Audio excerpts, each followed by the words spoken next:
Look at me. Big, feeding my kid.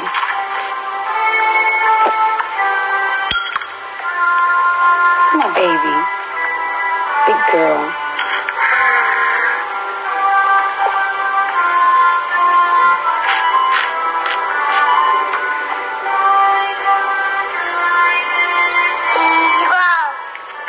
So cute. I'll take this shit off. I don't know how to take it off.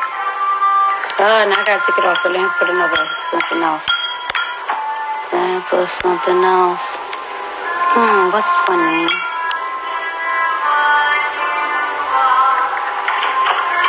I can't fucking put it. I'm gonna delete it. Oh, this is funny, so let me put this down. Oh, my baby.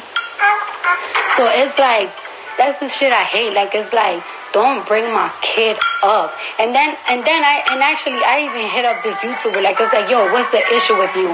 And it's like, oh, you shouldn't do this, you shouldn't do that. I say my opinions of people. All right, you can say your opinion, but it's like, damn, you slander me for everything. So it's like, all right, whatever you do, don't bring my kid up. Don't bring my kid up, because it's like, I'm just sick of the bullshit and the disrespect. Stop playing with me. Okay, I'll talk to you guys later, because I can take this video down.